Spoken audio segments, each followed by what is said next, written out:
Hey guys, what's going on? Nothing much. Just sitting here about to show you a very rare true crime piece. Um, guys, I've always had a thing for signatures. I've collected horror icon signatures, celebrity signatures, sports signatures, and yeah, now I'm kind of that's what I'm doing with the true crime bit too. Is I collect you know true crime serial killer signatures. Um, I do that. Yes, I know I'm a little strange, but also um, I like to collect the true crime artwork, and but that's pretty much the two main things is the artwork and the signatures. I know some true crime collectors collect other things. I know people that collect fingernails and hair, and all kinds of weird shit like that. I mean, I could see I could see why people do it, but at the same time, it's just not for me. I don't, I'll stick with the artwork and the signatures. Plus, it's a lot to me. It's a lot more that you can prove that it's legitimate. I mean, if you get a fingernails or follicles of hair, who's to say that it actually belongs to that specific person? I mean, it goes from everything from that to dirt from their backyard, or a brick from their house. I mean, you'll never know. I mean, anyone could put shit in a bag and sell it to you and tell you what where it came from, and there's no way of proving it. So I really don't get into that kind of stuff. But signatures and artwork is where it's at for me. I like putting together nice display pieces, and having like a little background to go along with them. And that's what I'm about to show you guys today. I got this old detective magazine from 1989 of January, and this is the issue where that one of the headlines is how many mutilated bodies in Missouri's McBray macabre mix of bondage, torture, and murder. Guys, that's basically what they're describing there is the bizarre case of Robert the Butcher Berdella. There's you guys, you could look up. There's documentaries on him on YouTube right now. I'm not going to get into exactly what he did. All I can say is his case was very strange, and if you haven't heard of him, like I said, type it up on YouTube and pull up a documentary. Very bizarre. The guy was out there. But this is the collectible that I received that I bought. It's a canceled check here, and it's for paid to order of parking imports, and it's $115.99. And as you can see, guys, up here on the top, sorry, I know it's a little blurry there, but it says Bob's Bizarre Bazaar. Basically, guys, this Bob Berdella owned a corner store. There's his signature there.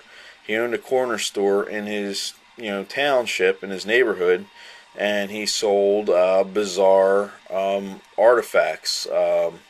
He claimed to have gone to different countries and brought back shrunken heads and different voodoo type things, and a lot of bizarre stuff. And he would bring back and he would sell it in his Bob's Bizarre Bazaar. Okay, that only adds creep to the whole story, the creepiness. I mean, I'll tell you one thing right now. He would make.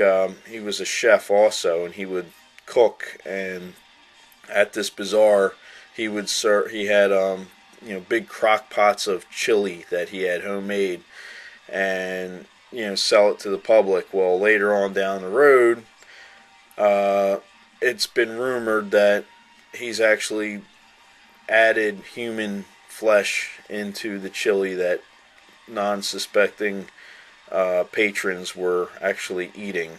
But it's never really been, proven per se, but it's kind of out there as a rumor. But there's not a lot on Berdella floating around true crime wise. When he went to prison, he wasn't in there very long until he had a heart attack, a supposed heart attack. Jailers kept his medication from him. That's what I was heard, and he keeled over. So there's not really that much. There's some artwork floating around. Not much of it. A few signatures. This is a great piece because it's got his store name, the address, the date, 1/29 of 1988. And of course his signature. I want to flip it over here, guys, so you can see the back.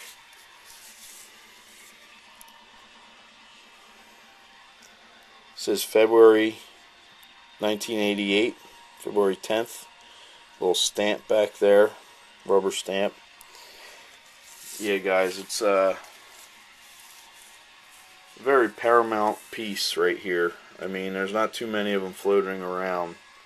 I know the seller that I bought this from only had 2 others, and this was the best looking one out of the 3. The other one had a stamp right over top of the signature that blurred it out a little bit, and the other one had scribbles and stuff up over top of the Bob's Bazaar. But you can actually see here's a phone number too. It's got his actual phone number they wrote on there, 816-561-817. I won't say the last number. But moving on, so we'll jump back to this magazine. So there's a whole article and photos in this vintage magazine from 1989, detective magazine. And guys, I bought this off eBay, and look, whoever owned it had put little red X's and wrote notations in the book and really ruined the book. So the book was pretty much ruined before I got it, but the good thing was I wasn't really collecting it for the magazine, the magazine. I wanted to take the photos, some of the clippings out of the magazine, which I did, and they're all inside this plastic sleeve here. I got Berdella's house, a clipping of that, a headline from the inside cover, and then I got a couple other, I think there's a Berdella photo in there too, a little black and white photo. Guys, what the plan is to put together a nice Berdella display, with this being the headlining piece of it is the signature. So I'm going to go ahead and have a nice little matted display frame with all these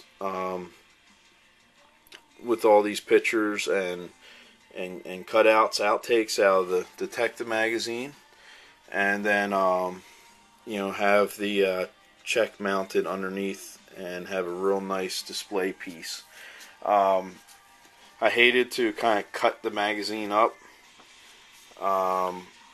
but you know what? That's what I bought it for.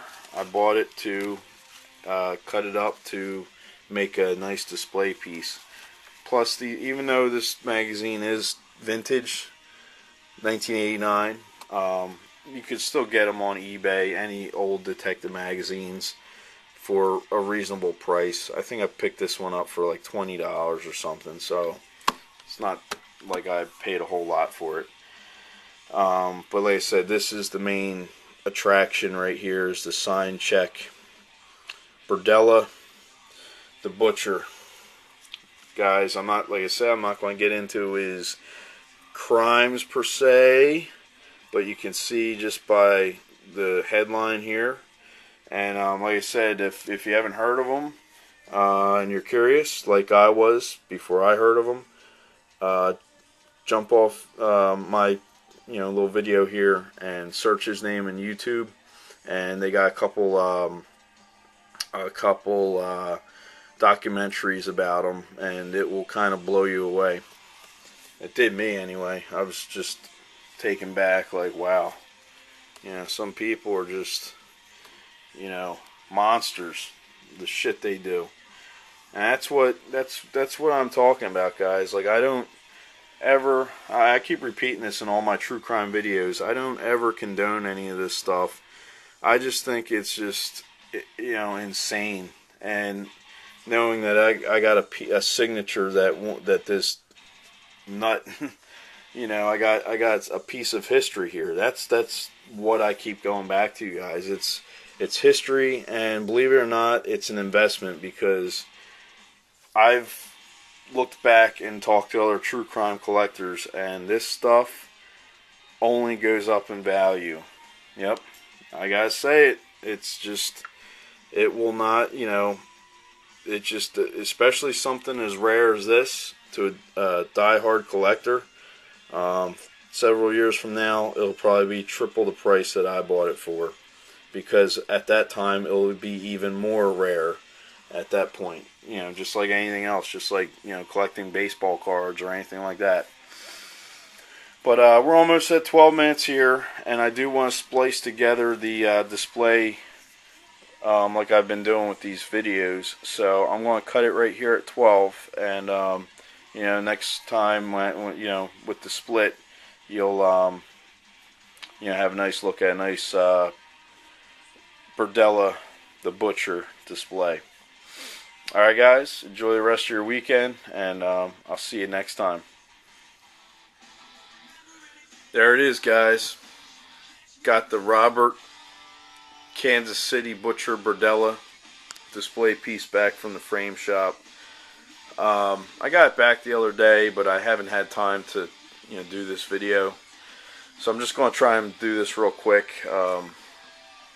And let you guys see it. It turned out really well, guys. It turned out really nice. Let's see, where can I start? I'll start with the old vintage clippings out of the Detective magazine.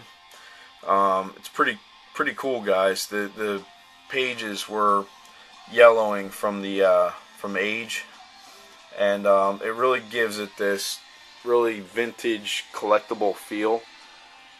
So it turned out great.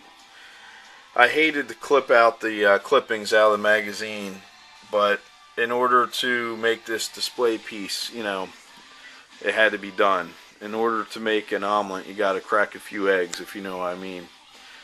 So the top clipping here, basically the headline piece says, "How many mutilated bodies in Missouri's McBray mix of bondage, torture, and murder." That's in big, bold, black lettering. And then to the left of it is Robert Berdella's home, where he did his, his torturing and all his murdering. And that's the home right there. That's the caution tape around the home. That's pretty influential. It's related to the case, the Berdella case. It's got a little paragraph underneath that says, "The House of Horrors. What lawmen found in the home led them to believe that many innocent people were tortured and then killed, but where were all the bodies?" Okay, that's the little caption below. And then to the far right, you have Robert Berdella's mugshot. Sadist Robert Berdella put his young victims through intense and terrifying torture. He had photos to prove it. Okay, there he is right there. That's what he looks like. And guys, that's why I did this whole display the way I did it, is because obviously the check is the the meat and potatoes of the display here. That's what the whole display is centered around. So I wanted people to be able to, when they look at the display, read about him a little bit, get an idea of who he was. But yeah, this is the check is the meat and potatoes of the display here. That's what the whole display is about. But anyway, we'll get to that in a minute. Here's another section now. The Detective magazine says the interior of the house was a strange contrast to the neat exterior. Inside was an assortment of books on voodoo and a framed document certifying Robert Berdella as a gourmet chef. But lawmen would learn that he was cooking up much more than food. Okay, there's a story behind that too. That little kind of sarcastic little paragraph there. And I'm not going to get into that, guys, but if you want to watch the documentary, they do make mention of that.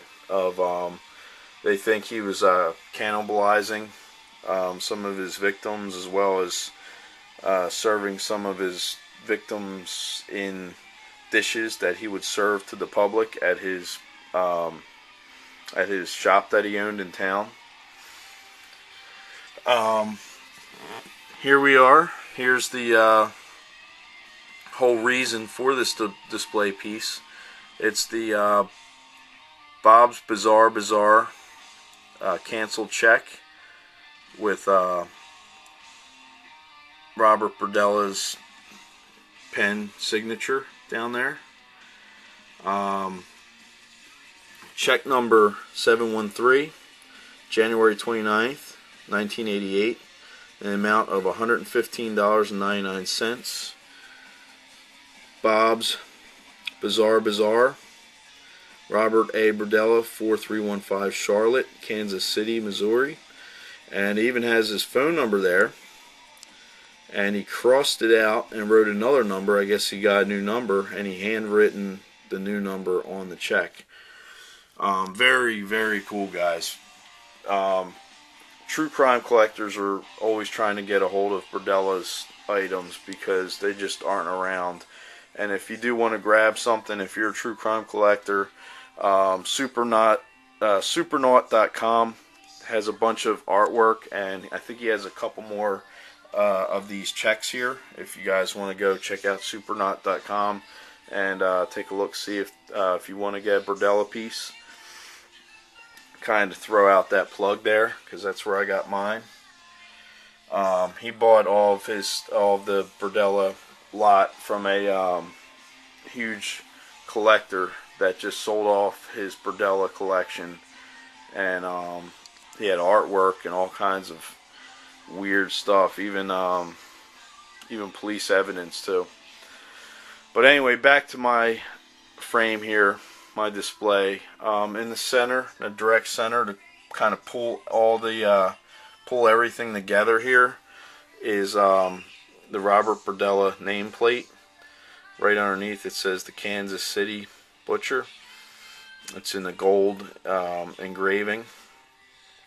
And guys, you can see the frame. What my framer and myself decided was, because the check is a light blue color, and we wanted to tie the check into the rest of everything on this, we did a light blue inlay around with the matting around all the other clippings and pieces to kind of tie it all together.